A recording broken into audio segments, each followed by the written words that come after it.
Good morning student. मैं Ramesh Kumar, geography lecturer, SMD Vidya Mandir की online क्लासों में आप सभी का हार्दिक अभिनंदन करता हूं। आज हम जियोग्राफी क्लास 11 के अध्याय 3 पृथ्वी की आंतरिक संरचना का अध्ययन करेंगे। इससे पहले वाले वीडियो में हमने भूकंपीय तरंगों का अध्ययन किया था कि कितने प्रकार की भूकंपीय तरंगें होती है। आज इस क्लास में हम भूकंपीय तरंगों का जो संचरण होता है उस संचरण की विभिन्नता को समझेंगे। हम सभी जानते हैं मुख्य रूप से प्रमुख रूप से P, S और L जो तरंगे होती है, प्रमुख रूप से या मुख्य रूप से जो P, S और L तरंगे होती है, इन सभी तरंगों का संचरण होने की प्रणाली अलग अलग है। तो सभी भूकंपीय तरंगों के संचरण की प्रणाली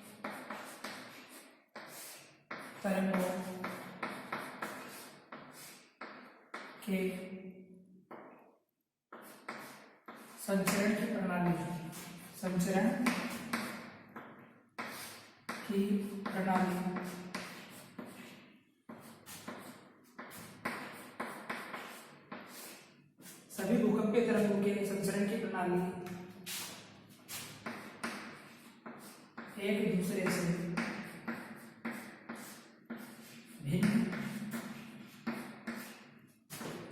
भिन्न होती है।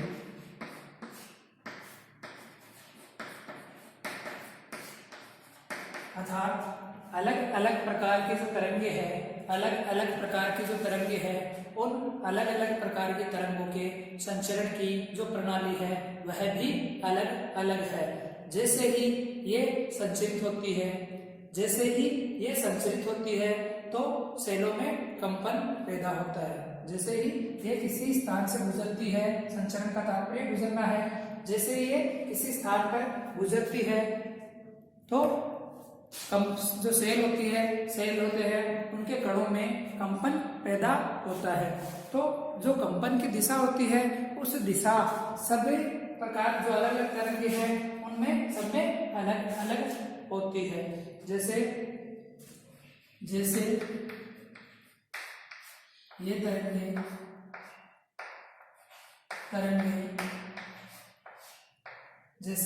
ये तरंगे संचरित होती हैं, जैसे ही ये तरंगे जो होती है वह संचरित होती है तो सेलों में कंपन पैदा होता है, संचरित होती है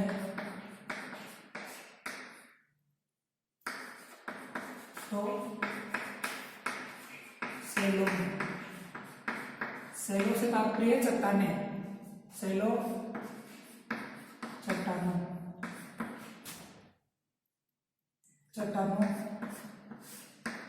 में कंपन पैदा होता है।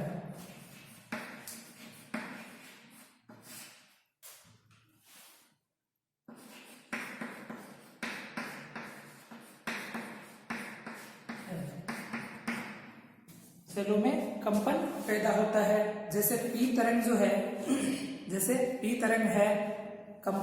तरंग से कंपन की जो दिशा होती है वह P तरंग में कंपन की दिशा है तरंगों की दिशा के समानांतर होती है। जैसे P तरंग है,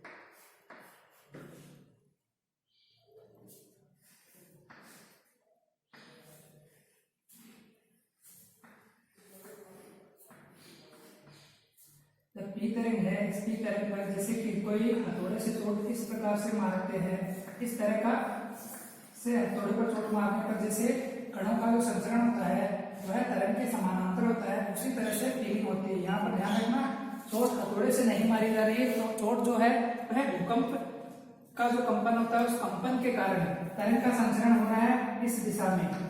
तरंग का संचरण किस दिशा में हो रहा है? चोट इस तरह से लग रही है तो तरंग का संचरण है इस दिशा में हो रहा है। तो तरंग का संचरण किस दिशा में हो रहा है? समानांतर। तो जो शैल चट्टान है उस शैल चट्टान के जो कण है वह कण भी इसी दिशा में संचरित हो रहे हैं। तो यहाँ पर तरंग और कणों का जो दोलन है, कणों का संचरण है, वह समानांतर एक ही दिशा में हो रहा है। जब यह संचरण की गति इससे पहले लिख देते हैं पी तरंग में तरंग का संचरण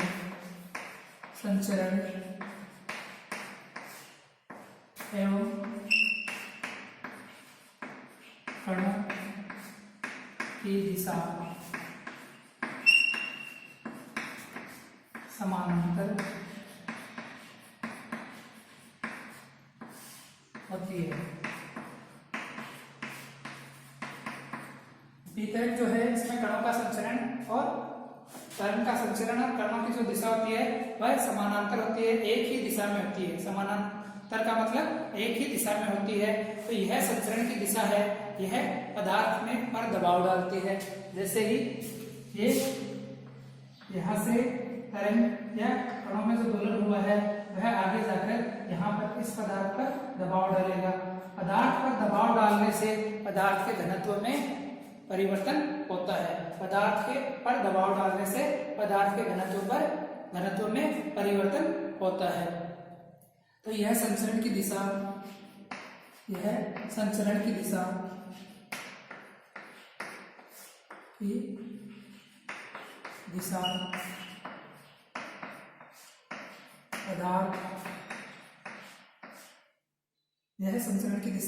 पदार्थ पर दबाव डालती है।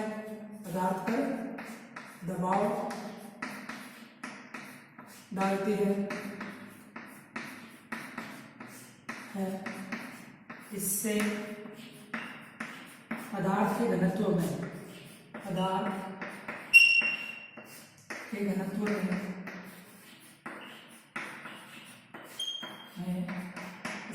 के घनत्व में परिवर्तन होता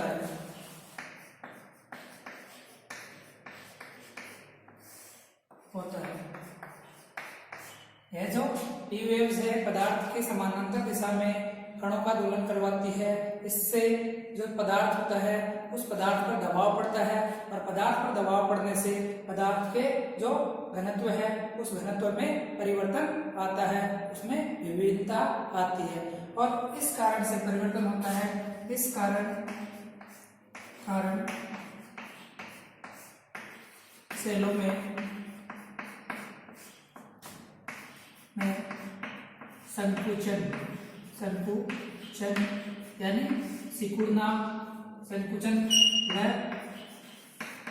फैलाव उत्पन्न होता है।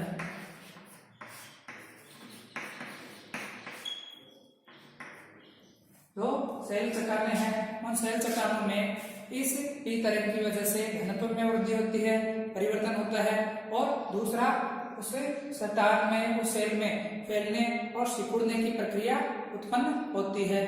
तो इसके अलावा अन्य प्रकार के जो तरंग है, अन्य तरंगे जैसे एस और एल है, उनमें संचरण की दिशा अलग होती है। तो अन्य तरंगे है या एस तरंग है, एस तरंग में जो संचरण की दिशा होती है, एस तरंग में संचरण की जो दिशा होती है और गति होती है वह समकोण दिशा में कंपन पैदा करती है। एस तरंग शैलों में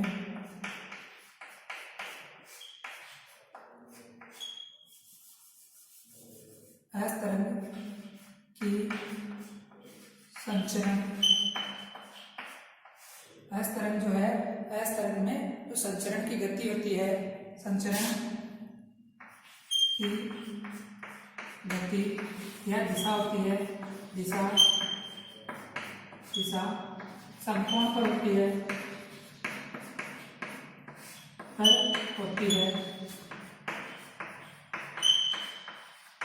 जो डायग्राम हमने पिछली बार देखा था, यह संचरण की जो दिशा होती है वह तरंग संचरण, और जो पदार्थ होता है उस पदार्थ में कणों का जो दोलन होता है वह 90 डिग्री पर होता है।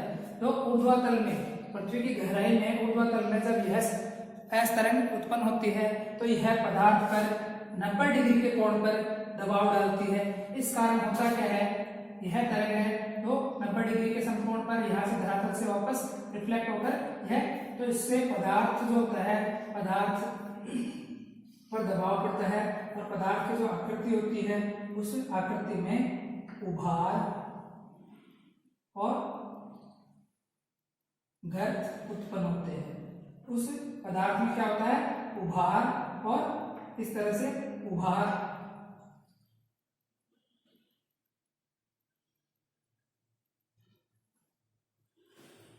इस तरह से चट्टान का स्वरूप बदल देते हैं।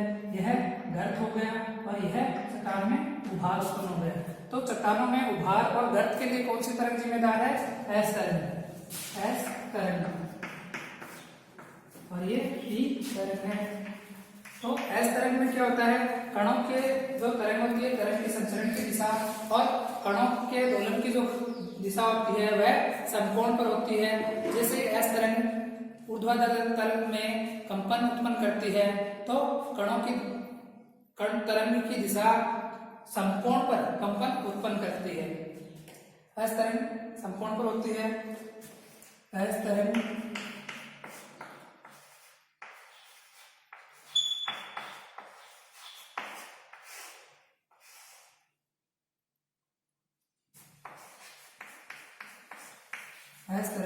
पृथ्वी के जो ऊर्ध्वाधर तल है, ऊर्ध्वाधर तल या ऊर्ध्वाधर भाग है, तल या भाग जो है उसमें कंपन करती है जो कणों को समकोण पर गति करवाते हैं, समकोण दिशा पर गति करवाते हैं।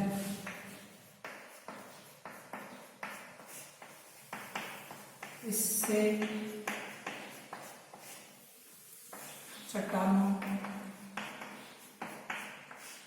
या सेलों में उभार और गर्त उत्पन्न होते, उभार है गर्त उत्पन्न होते हैं।